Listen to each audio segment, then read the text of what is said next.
Сәлеметсіздер ме, құрметті азаматтар? Мен Есенбек Айбаша, нөмір 79-шы жалпы орта білім беретін мектептемін. Және де бүгінгі менің ғылыми жоба қорғайтын тақырыбым абай қара сөздердің тәрбиелік маңызы. Және бүгінгі жобаның мақсатын айта кететін болсақ, абайдың қара сөздерінің, тәрбиелік сөздерінің мәнін анықтаймыз және жастар тәрбиесіндегі орнын көрсетеміз, және де абай мұрасын насихаттаймыз.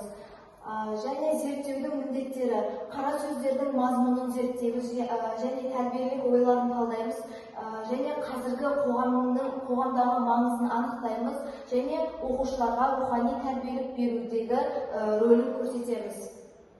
Енді зерттеудің өзектілігіне келетін болсақ, абай қара сөздері бүгінгі күнде де өзі аз, яғни маңызын жоғалтқан және жоғалтқан жоқ. Қара сөздерде білім, еңбек, адамгершілік, адалдық мәселелері кеңінен айтылған.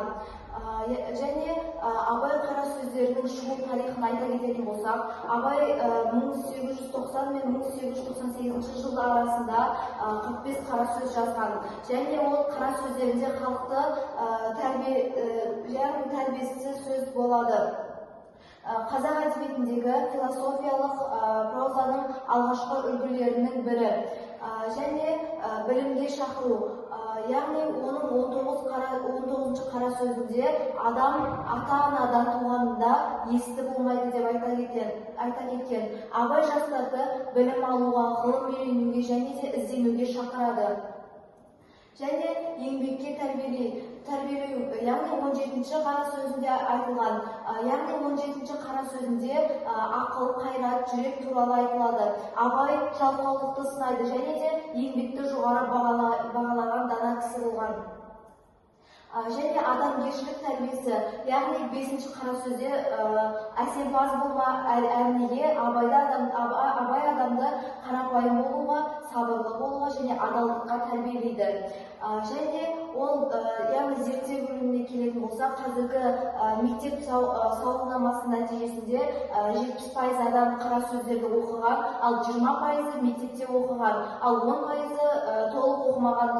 Және қорытындыға келе оқушылар абай шығармаларының тәрбиелік мәнін түсінеді. Және қорытынды абай қара сөздері рухани тәрбиелік көзі. Яғни қара сөздер білімге, еңбекке және де адамгершілікке тәрбиелейді. Және абай мұрасы жас ұрпақ үшін құнды мұра болып есептеледі.